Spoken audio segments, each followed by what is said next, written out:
afternoon.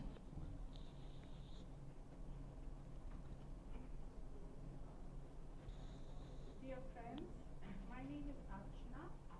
On behalf of all the devotees at the Vivekananda Vedanta Society from the West Suburbs area of Deepavali, I would like to welcome all to our Bhagavad Gita class, first of the monthly class series.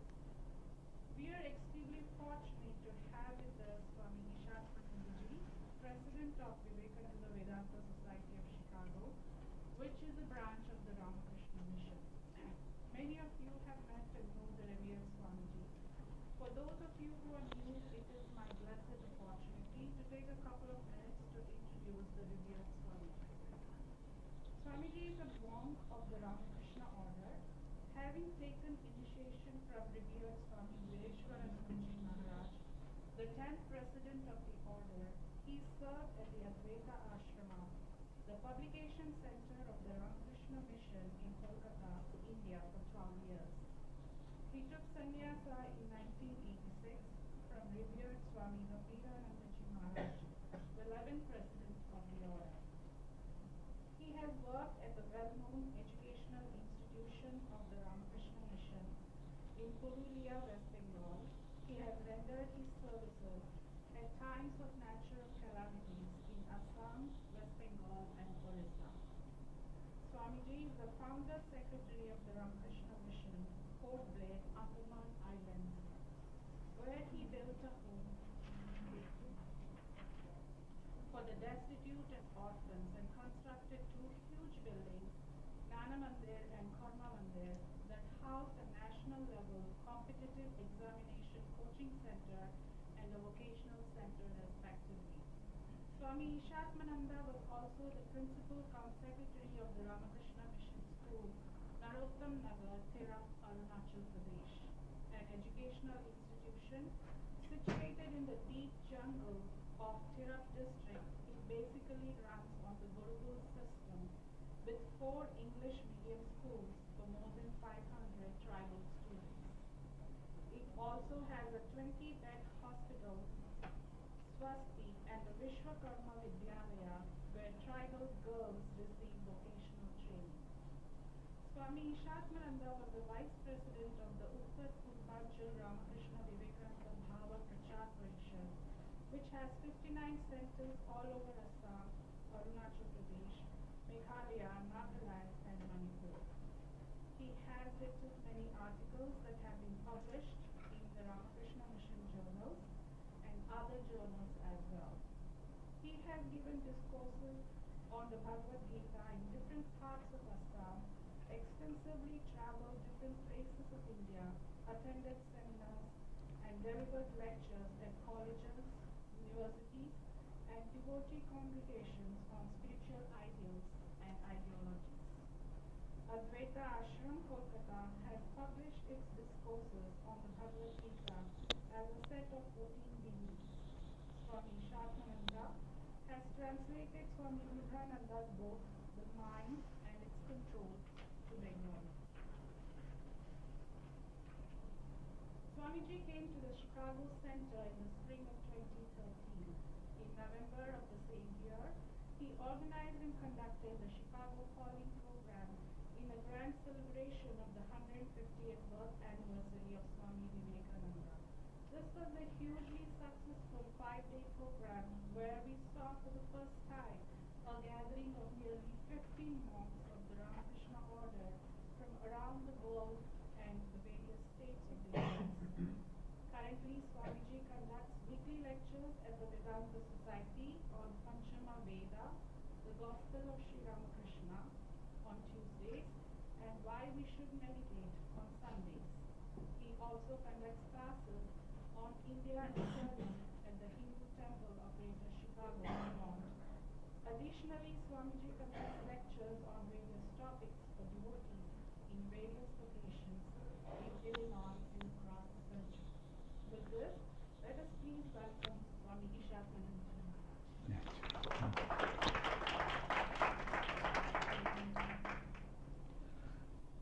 We will chant 3 times Omkara. Then I will say one sentence, and then you will see the line over here, first sloka and fifth sloka, these two slokas, then you will begin.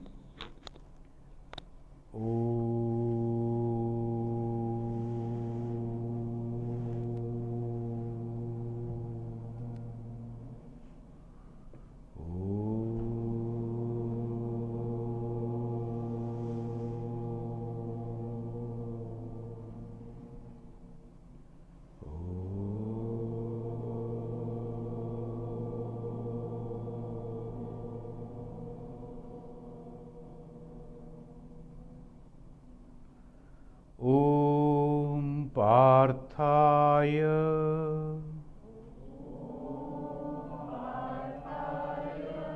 Pratibodhitam Bhagavata Narayanena Swayam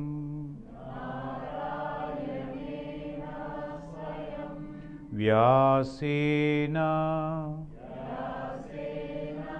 Grathitam Purana Munina Madhye Mahabharatam Advaita Amrita Varshinim Bhagavatim Ashtadashadhyayinim Ambatvam Anusandadhami Bhagavad Gita Bhavadveshinim Vasudeva Sutam Devam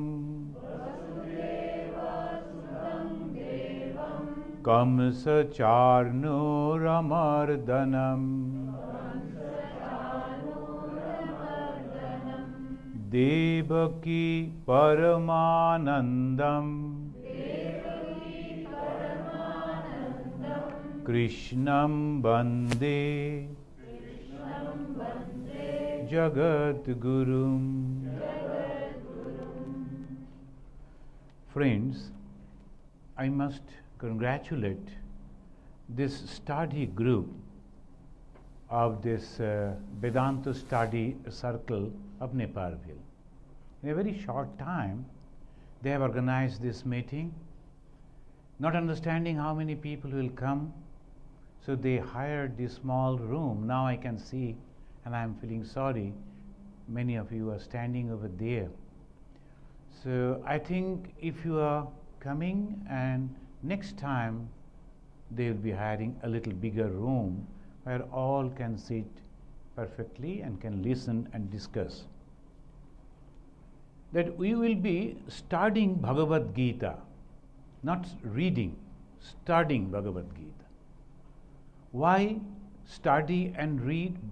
Because when we are reading, this is casual. We read newspapers, we read novels, we read so many books, we glance, we read, and then we forget. Sometimes some of the interesting books maybe we will be remembering, but study means with great interest, attention, and understanding the importance of every word, we will be reading. That's called study. So we will study the Bhagavad Gita. Now the question is, why Bhagavad Gita? Bhagavan Sri Ramakrishna, in 2 sentences he said, Gita Sharbo Shastrer Shar. Gita is the essence of all scripture. Gita Purve. One must read Gita. One must study Bhagavad Gita. It's the essence of all scripture. And what is scripture? Here it says, When Sri Ramakrishna say it's the essence, what is that essence? We find that one sloka is there in the Bhagavad Gita itself. Sarva Upanishado Gavo Dugdha Gopalanandana, etc. Sarva Upanishado Gavo. We will be explaining. But one thing I tell you in the beginning is not a lecture for one day. It will be a long, I don't know when I am going to complete it, but it will continue. And till we continue, till we finish, we will continue. So 700 slokas, along with that we will be discussing different philosophy, different outlooks, Shankaracharya, Ramanujacharya, Madhvacharya, all these viewpoints we will discuss and go on studying. So it will be better for all the interested people to purchase one books. Like this book is there. Each word has been given, the meaning of what each word has been given, and the running meaning also. So afterwards you can remember. Then the question is, what are the scripture, or what is scripture? This is a book of spiritual knowledge is called scripture. Book of spiritual knowledge. And that's why Upanishad is the book of spiritual knowledge. And what we learn from that, from the book of spiritual knowledge, what we learn? The secret of achieving peace. That is the goal of human life. Whatever we try to do, only knowingly, unknowingly, we always try to reach to that one goal, peace, which we call happiness. And whenever this Black Friday, this is the first time I heard, the Black Friday, people are running, all they are purchasing, almost the same thing they are having, again they are purchasing, but they are going on purchasing. This is good for the commerce.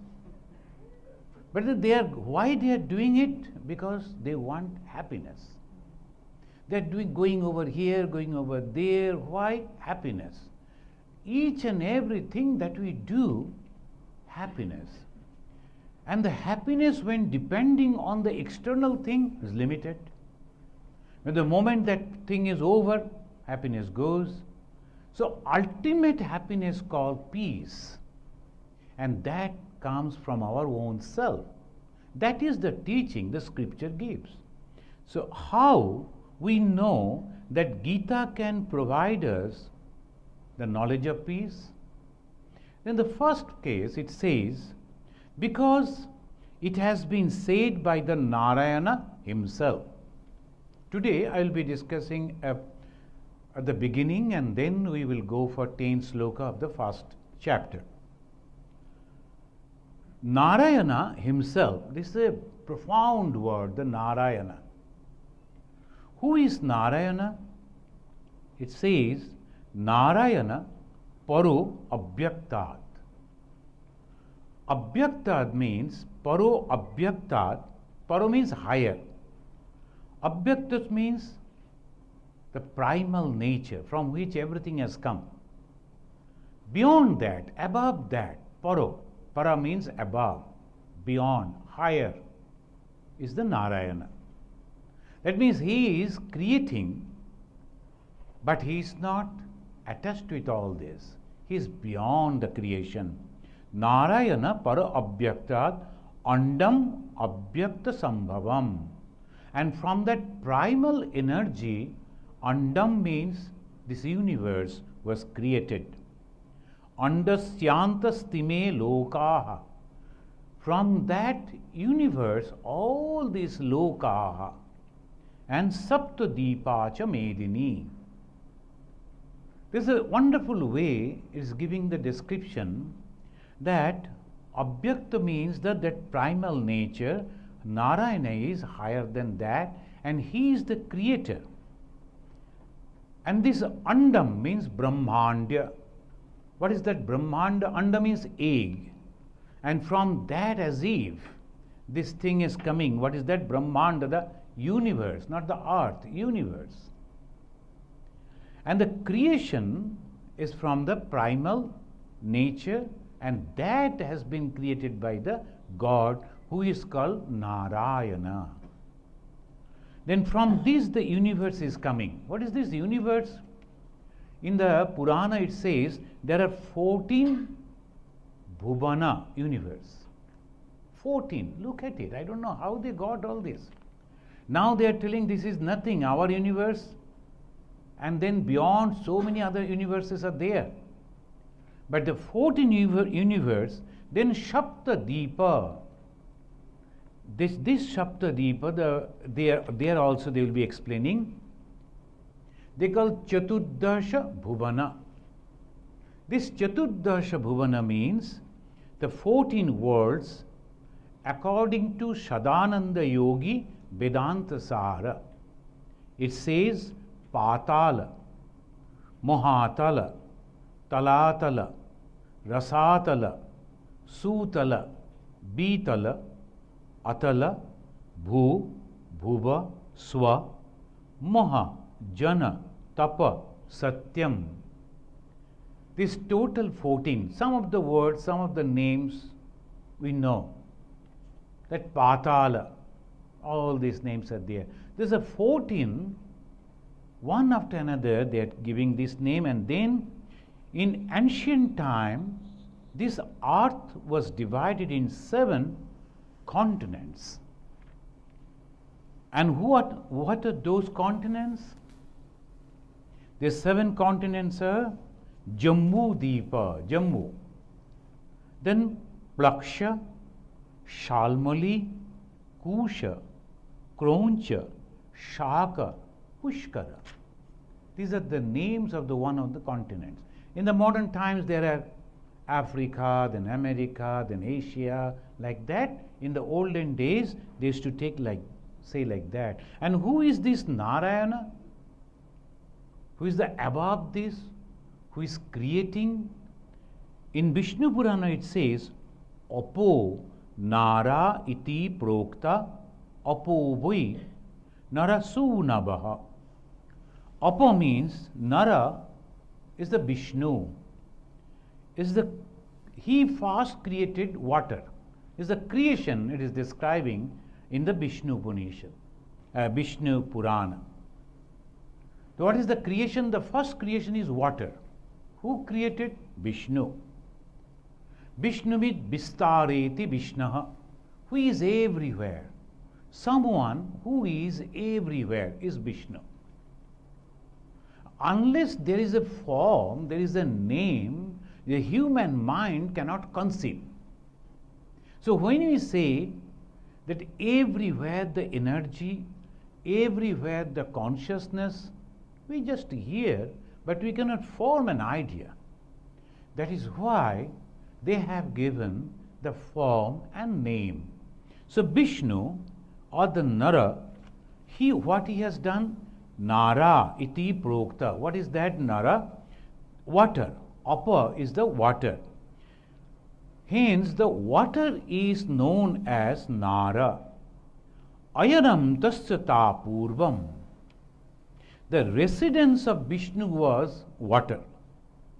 Almost all the Hindus, they know the Bhagavan Vishnu, he is lying on a huge big snake floating on the water. Water is the symbol of formlessness. When there is no form, that's called water. In South India, if you go, all the temples, whether inside there is an image, God or goddess or not, but in the front of the front door, there will be a big chunk of stone where they are breaking hundreds of coconut. In the South Indian temples, coconut is a must, they must break it. Why coconut? Not for the coconut for eating, because of the water. But we do not know. Here also in the North India, any worship that you will do, they will have a pitcher full of water. That's a Narayana. The Narayana means water, and it has no form. So that is why the Bhagavan Vishnu is taking a form so that we can understand. That is the Narayana. This Narayana or Vishnu, also known as Bhagavan. This Vishnu, it becomes Narayana and then it becomes Bhagavan. Why slowly coming down like this? So that the people can understand something about this. Now the physicists, they are becoming the Nobel laureates. They are developing so many, and the physics also study in class 5th, 7th grades, 8 grades, 9 grades. They are also studying physics. So different grades are there. So beginning we begin with Bhagavan. Then ultimately we reach to Narayana, Vishnu. And that Vishnu, we will know afterwards, is formless. This Bhagavan created this universe and also planned how to maintain it.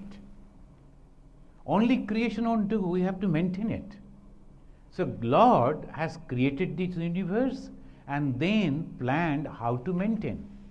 And excellent way, so Bhagavan, that God, Srishtva idam jagat, by creating idam, this jagat, universe, tasya cha, and again, sthitim chikirshu, and how to maintain it. He thought about that. Then he created dharma. That Bhagavan, that Ishvara, he created this universe, this world, with all this, and then he understood that I have to maintain. How to maintain? Dharma. And what type of dharma? Divido hi vedukta dharmaha. There are two different types of dharma. Divida means two different types. Vedukta dharma, the Veda is pronouncing about the two different types of dharma. I am not telling religion. I am only using the word dharma because by translating dharma as a religion, we cannot actually explain what we mean. Afterwards, we will understand what dharma means. Pravritti lakshana, nivritti lakshana cha. Pravritti lakshana and nivritti lakshana. These are the two lakshanas. Lakshana means, by that we can understand symbol. One is pravritti. This all external things that we see, the science, the development of the mundane world, everything is pravritti.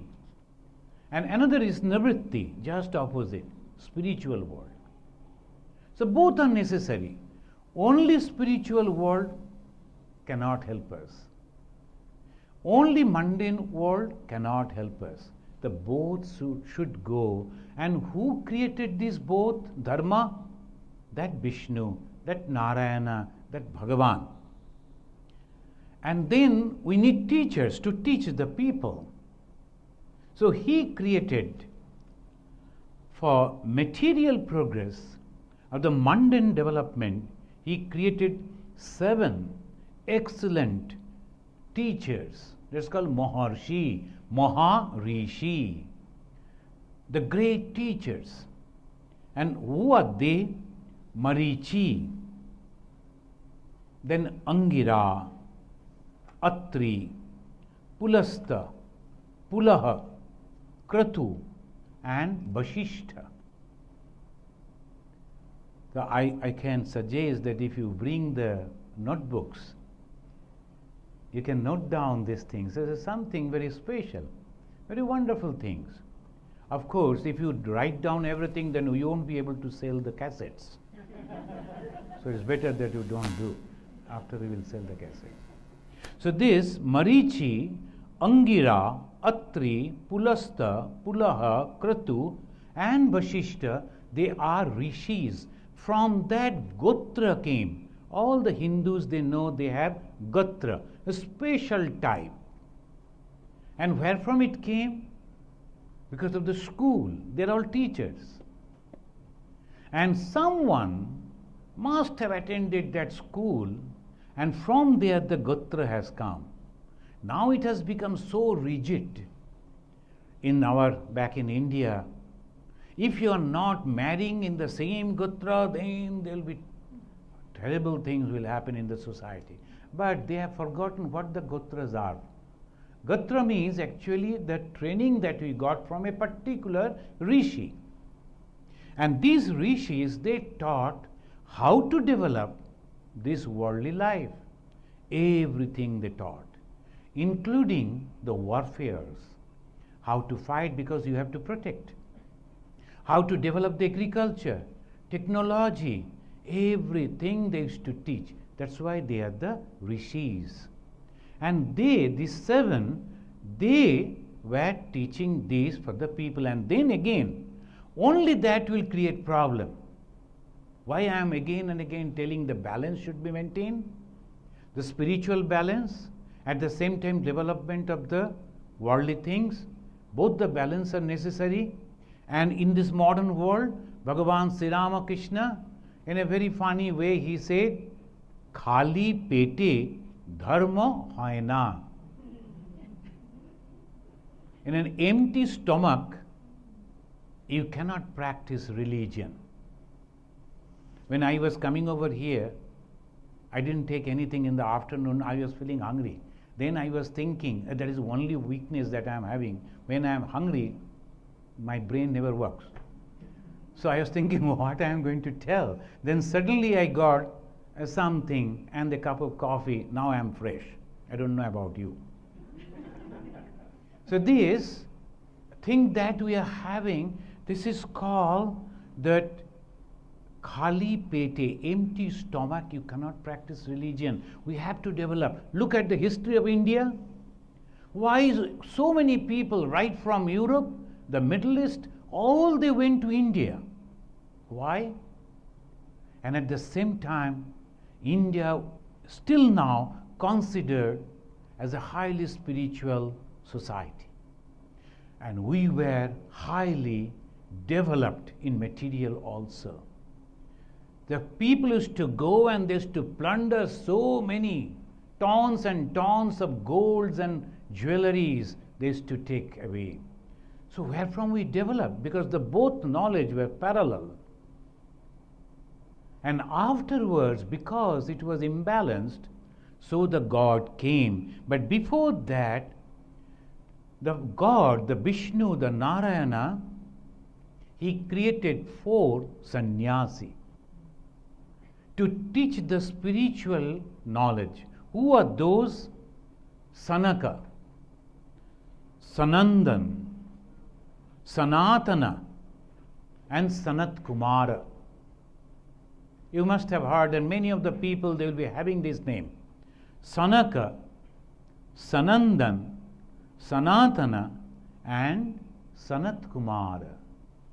They were great sannyasins. And they taught us the spiritual knowledge. Now, due to the passage of time, every time that if you read the Shankara Bhashya of the Bhagavad Gita, the why the God is coming? Because he has to establish the dharma. Dharma sthapana. Every time the God is taking the incarnation, only one purpose. Dharma sthapana. Why? Because people forget.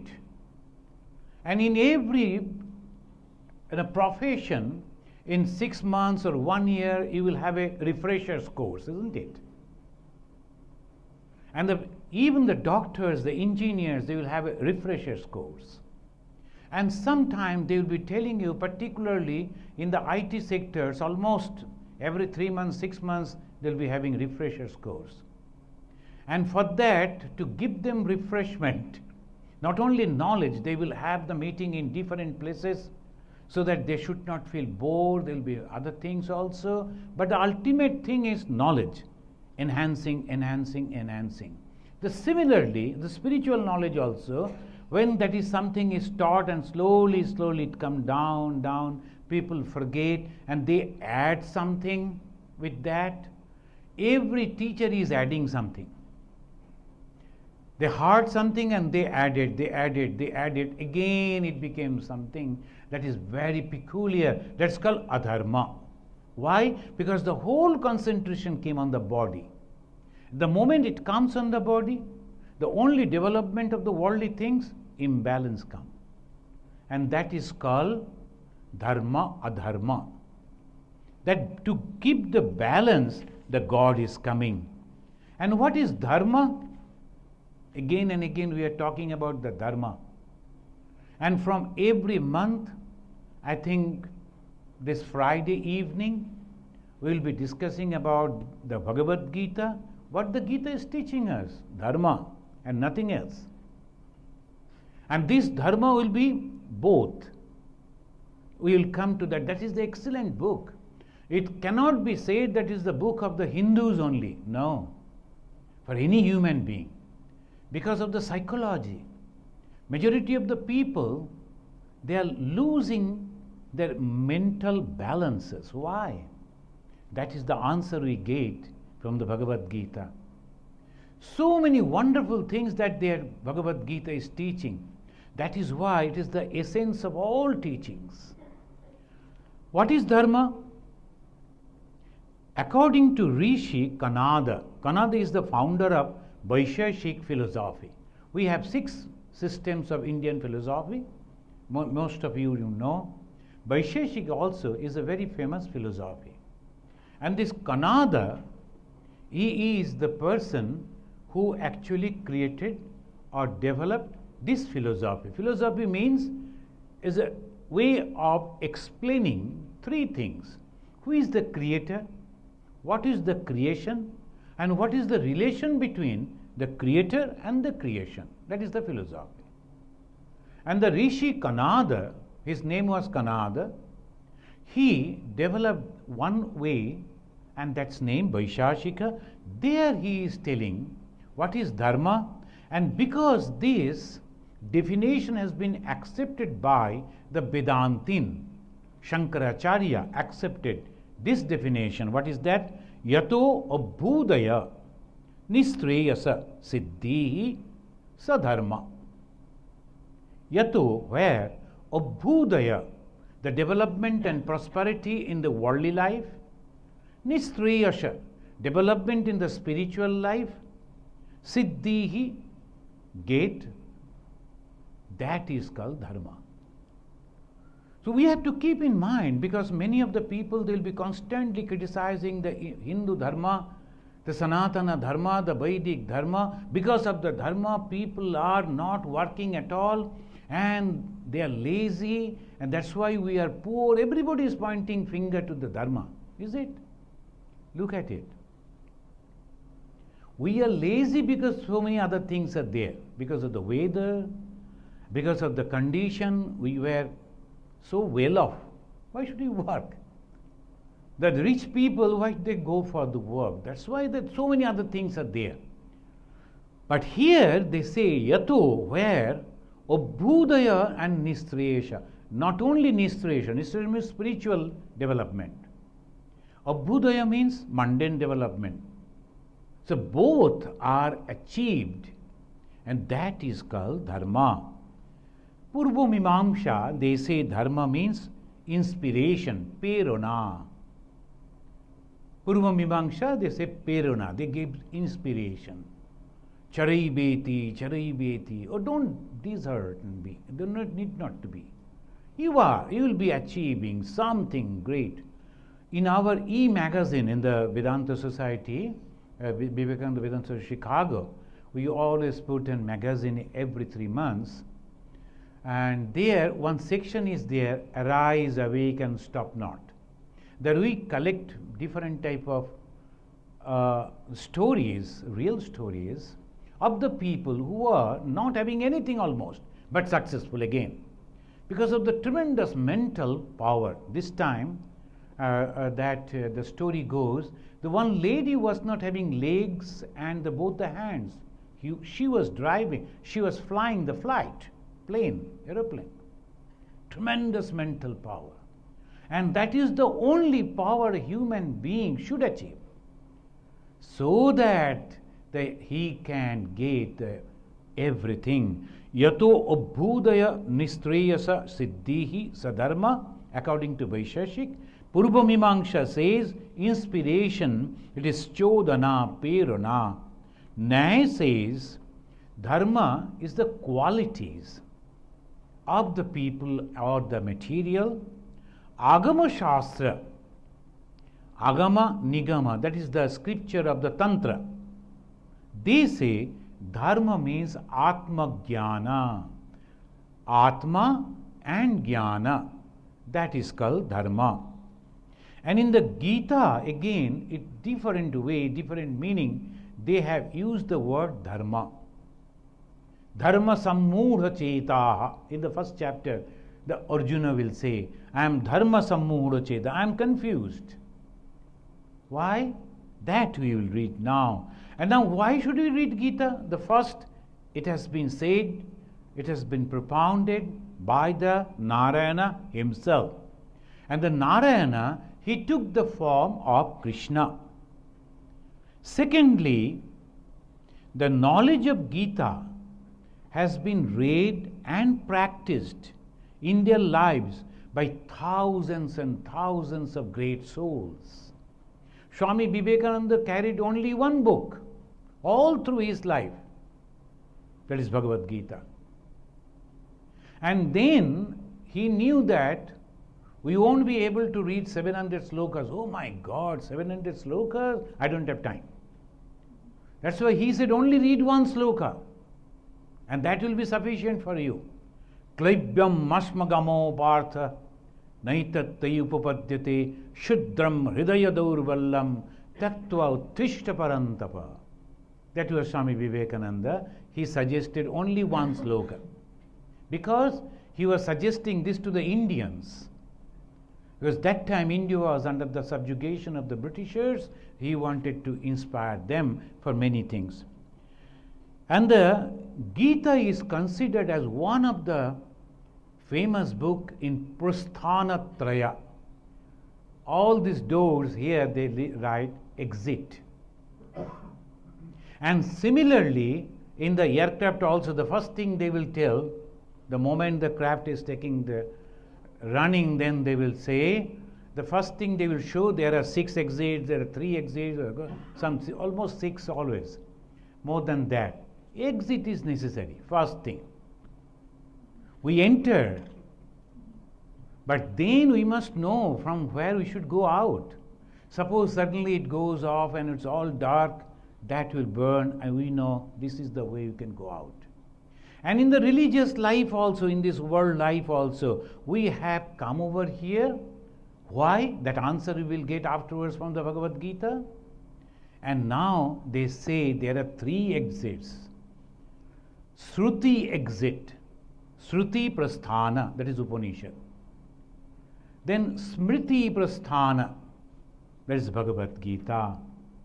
Yukti Prasthana, Brahma Sutra. Tomorrow I am going to speak on Brahma Sutra at Hindu temple. That's called Yukti Prasthana. They will be giving the arguments why we should. This Prasthana means from what? To where? To my original abode, where I am now. I am just a tourist. I am visiting this world, but this is not my own home. I have to go back to my real self. But how? That these 3 books will say. Shruti Prasthana, Smriti Prasthana, this Bhagavad Gita. And this begins with, we will read a few slokas, the first chapter.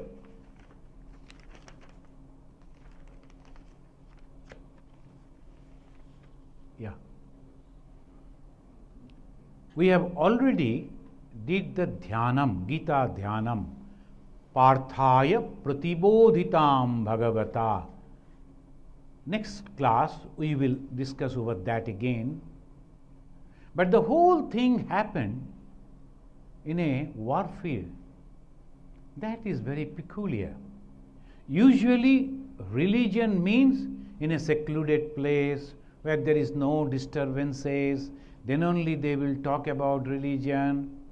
But our based religion that was given to a warrior and who was going to kill people, was going to fight, the Arjuna.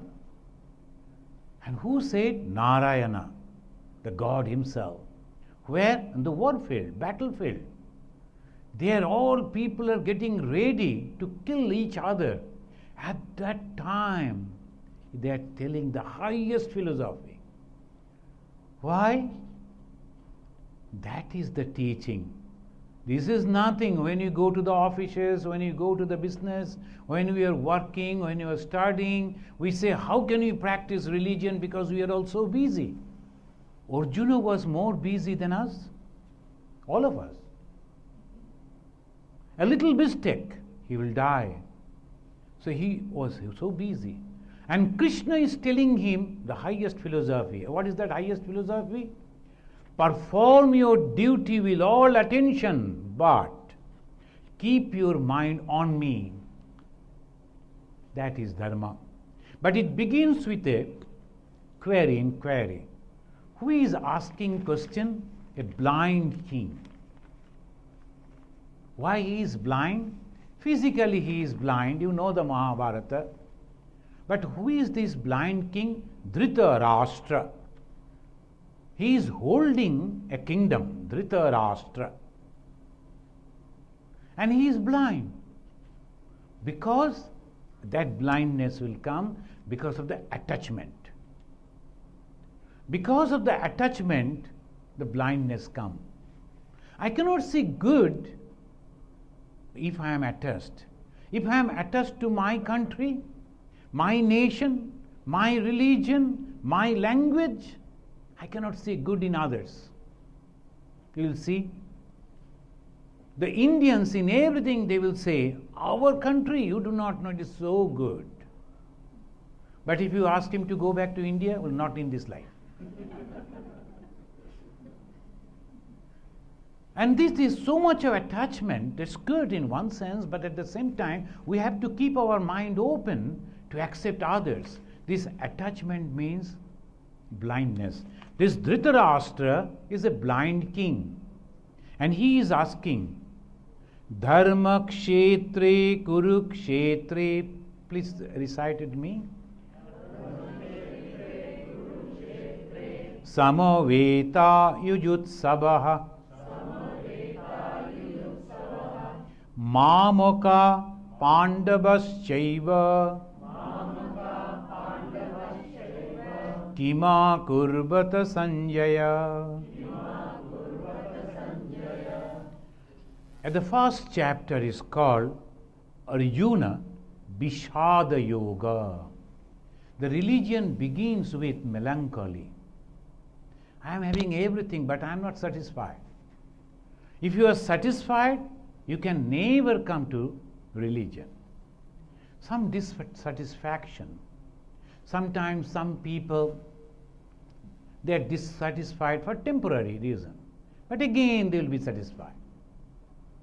If I go to my relatives, if I go to my friends, I am not getting proper attention, I am dissatisfied, I don't have any friends, nobody likes me, loves me, so I become a monk. No, he won't be for a long time.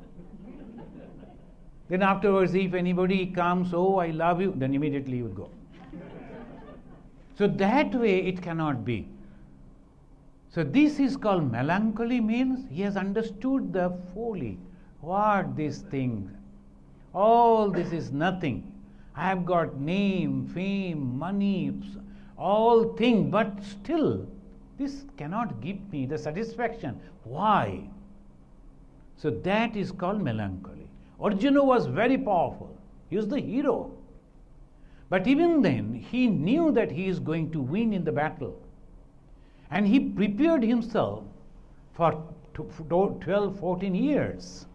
And he got as a guide, Bhagavan Swayam. Even then he was thinking, not necessary, what I am going to achieve with this. That melancholy came, but it was a temporary melancholy. So afterwards we will find. And when the Arjuna Vishada Yoga, when the Vishada that comes in the mind, Then yoga means attachment with God comes. And it begins with Dhritarashtra Uvacha. When we read like this. Dhritarashtra Uvacha Dharma Kshetre Kurukshetre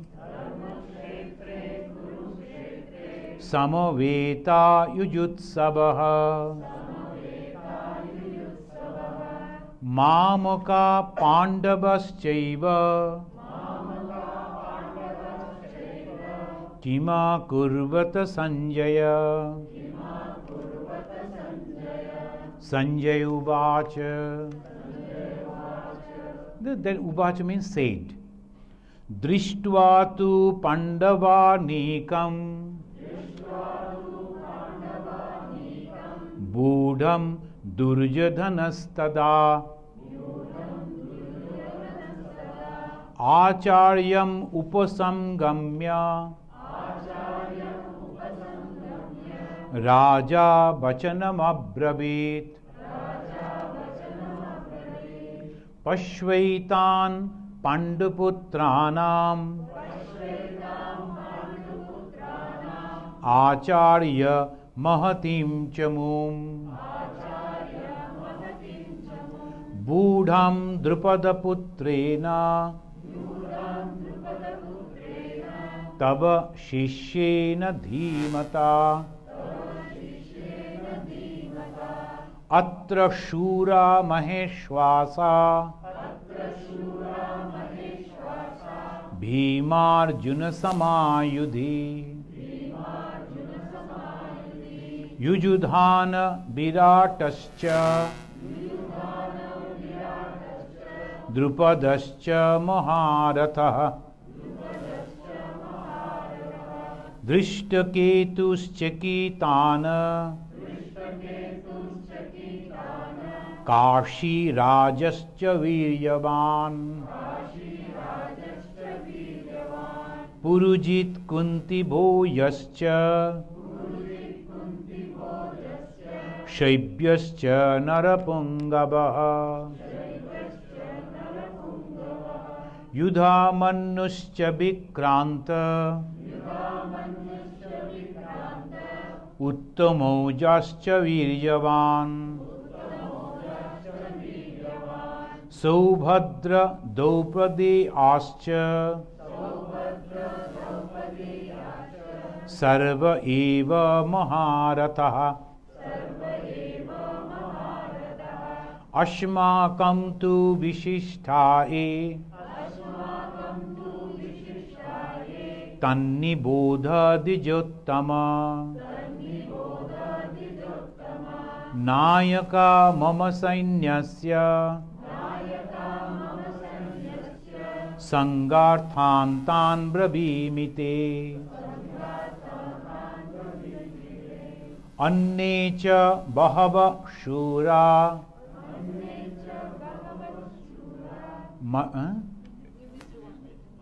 What is that? Bhavan Bhishmascha Karnascha Kripascha Samitinjayaha Ashvathvama Vikarnascha Saumadattistatthaivacha Annecha Bahava Shura Madarte Takta Jivitaha Nana Shastra Praharana Sarve Yuddha Visharadaha Aparyaptam Tadashmakam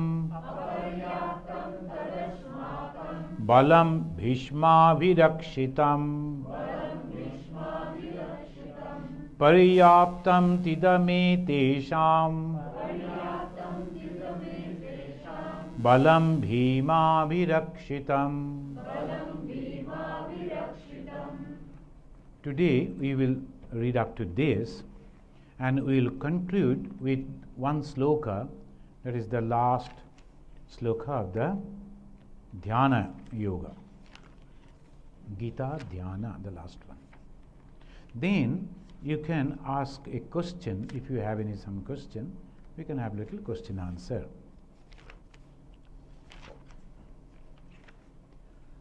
All the meanings and the description in the next class we will describe in this way, and very interesting. What is the meaning of Srimad? And what is the meaning of Bhagavan? What is the meaning of Sanjaya? Like this, each and every word that has been used over here, every word is having a profound meaning. And when you understand that meaning, we can understand why the Sanjaya, he was blessed by the Vyasadeva to see, sitting from a long distance, everything that was happening in the Kurukshetra. And what is Kurukshetra actually? Why Kurukshetra is so holy? Even today, thousands of people will go to that Kurukshetra. Why it is so holy? All these things we will discuss, and slowly we will proceed. This last sloka is the prayer to God. Yam Brahma Varunendra Rudra Maruta Stunnanti Divyaistavai Vedai Sangha Padakramopanishadai Gayantiyam Samagaha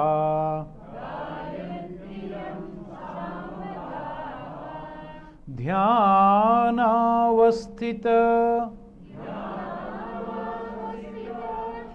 Tadgatena Manasa Pashyantiyam Yogino Yasyantam Nabidu Sura Suragana Devaya Tasmai Namaha.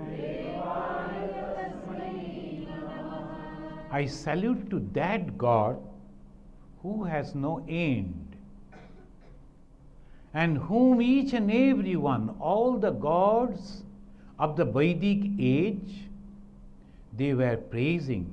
Vedas, they were praising. The rishis and the yogis, they were trying to meditate within their hearts. I bow down to that God. From personal to impersonal. We are studying the Bhagavan, that is Krishna, and the Krishna is explaining, is a personal God. And from the Vishnu, Rama and Krishna Avatara. And those who are worshipping Rama and Krishna, they are Vaishnava. It's a sect that has developed. But who is actually that God? That Vishnu, that Rama, that Krishna? Who? The God who is having no end. And that is all everywhere. This is the beauty of Hinduism. This is the speciality of the Sanatana Dharma. From the personal God to the absolute, everywhere. Friends, again we will meet in the, I think they will announce in the next class, but if you have any question, we started actually 5 minutes late, so we can take another 5 minutes to complete the 1 hour class. So if you have any question, can please ask. Question related to this. Yeah, please. Pranam Swamiji, thank you for coming to Naperville. We are very honored and privileged. I'm sure I speak on behalf of everyone here when I say that we are really glad that you have come here amongst our community to share your wisdom with us, and we really appreciate it. Thank you. I would just like to know if you have any suggestions as to how we can get the most out follow up, anything, what are some things that we can do? Thank you. I think there will be the study circle, they are recording it and they will be putting in their website. So all this. So if you are studying Gita, just first 10 sloka or 5 slokas, you study that book as we are teaching over here with the same tune. This is the tune of the Belur Math. When we were in training center, they used to teach us in this tune. There are so many other tunes are there, mostly in a musical way, they will be singing. But here, stress is given on the words. And along with a little musical, so that people can remember it. And then every time we'll be explaining each and every word. Our progress may be a little slow, but that doesn't matter. So we are not hurrying to complete the book, because nobody is going to take any exam. So that we have to complete this and then. So not like that. So that way, slowly we will study and there will be a question answer. By that it will be benefit. But the main thing, one Swami, he is the direct disciple of Bhagavan Sri Ramakrishna. His name was Turiyananda. He came to America also. He used to read one sloka of Bhagavad Gita and used to meditate on that. And you fully complete the Bhagavad Gita. It takes only 2 hours to 2.5 hours to complete the 700 slokas. That means it took nearly 45 minutes to 1 hour for the Bhagavan, Sri Krishna, to tell it to Arjuna. Not as a long time, all suspended, no war should go on till I complete, not like that. They were conversing in that way, it was fast. Now, that one sloka, he is meditating. Here in the first chapter, his only description is going on. Nothing much of the philosophy. Second chapter, highest philosophy. Why? Because the Lord speaks over there. The first chapter, who is speaking mostly? Arjuna. The description, and then the Arjuna is telling. And who is Arjuna? We. Not knowing anything, we say so many things and write books also. And one person, just a fun, he has written a book. Now he is pressing on me, you sell that book and you will get lot of money and you can run your ashrama. I said, why? You better sell that book and give that money to me. So not only that we are talking about religion, we are writing books on that, nothing wrong in it, but we should not force to sell it. But the main thing, meditate on that. So if you really want to get the benefit of Gita, you have to meditate on the slokas. Each word, why these? The Sanjaya means who has overcome his senses. The person who has overcome his senses, that means he is a yogi. And suddenly someone, even if the God is coming and asking him that I can give you the boon, he won't be able to receive it because he is not ready. So Sanjaya was already a yogi. So this way we will go. Any other question? Don't feel shy. I am very frank. Many times religious people feel the need to reconcile the present scientific knowledge with what is written in our scriptures. When we talk about, 7 continents or 14 worlds, do you feel that we need to we must reconcile the two, or is it okay to have those two parallel scientific knowledge? See, the science is a knowledge of the external world. And naturally, one Purana is telling that, describing the world, this Chatur Dharma, all these things. It has nothing to do with that. If we accept, it's okay. But the thing is, we wonder how in those days, if they were not having any idea about the world, how they could understand this. That is the wonder. That there are so many things, but the peculiar things, once again, all the importance was given on spiritual knowledge. So majority of the people didn't record those things. Why they are telling like this, how they got this 14th world and all these things. If they had written, it could be useful. But anyway, I am giving you this information because it was created in this fashion, that way. That is the. Sometimes some people, you know that in Bengal there is a debate. Why the famous Rabindranath and Vivekananda, they were almost in the same time, and they were born and brought up in the same area in Calcutta, and why they were not friends? Why they didn't say about themselves? That's a wrong question. Vivekananda was a sannyasi. His all through outlook was totally different. Rabindranath was a householder. His outlook was totally different. And he was writing poetry, poems and all. That's great, very good. But the ideas must be different. So my brother and my ideas, it differs. When they say there is a problem in our property, some people are grabbing, why you bother about that? Give that to that person. And then what do you say? We cannot give. So my view, give it over there. But his view, no, we have to hold it because after me, my son should get it. So the view is totally different, though we are brothers. And Rabindranath, so the differences are similarly. Science is talking about the external world, and they are perfect in that. But when the science says there is no God, that is wrong. How do you prove that there is no God? Unless and until you can prove, you cannot say no. And when religion said, no, the earth is only static and everything is rotating, then after few thousands of years afterwards they say, we are sorry. So what is it? So you have nothing to do with that. So that is the reason we must keep in this conception very clear. We are discussing about our spiritual knowledge. Correct. Okay. Anything? Yeah.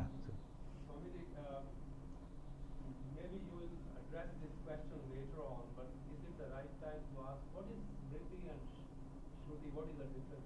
Oh, which is Shruti means those who were hearing it and remembering it. That is called Veda.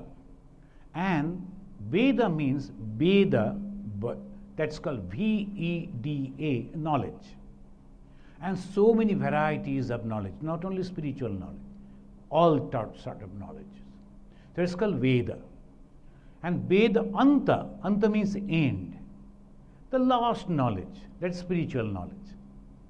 And that's why Upanishad is only enshrined with that end of knowledge. So that's why when they say Vedanta, they indicate Upanishads. This is all incorporated in the Veda itself, the Upanishads. And these knowledge, they used to tell to their students and they used to ask them not to write it down. And then Westerners, they said those people, they were not having the knowledge of writing. Wrong. They could conceive so many things and they never developed the writing, not that. Even today, the initiation, when we give initiation, you know the initiation, that means the mantra diksha, we ask our disciples not to write the mantra. You have to keep in mind. Why? You should be attentive. The moment you are writing it down, you forget. One of our Swamis used to tell, I never forget anything. Whatever they say, I always note down. Only one thing I forget, the piece of paper where I write. So that way, so that means when I am writing, that means I am not attentive to that. The Shruti means they used to remember. And they developed a wonderful faculty. They used to remember long, long passages. Swami Vivekananda, in the very modern time, He used to listen and he used to remember. So we will discuss about this. And Smriti means that they, from their own thought, Smarana, they develop this. That's called Bhagavad Gita, Smriti. So Shruti is the Veda, Smriti is the Gita. Gita is from Upanishad. Most of the slokas, ideas from Upanishad, but at the same time is from the mind. So that's called. And they say the Shruti, Veda, it was not only someone's intellectual knowledge. It was directly realized knowledge. That's called Shruti. Okay then, let us say 3 times Om, and then 1 second we'll quietly sit and then go.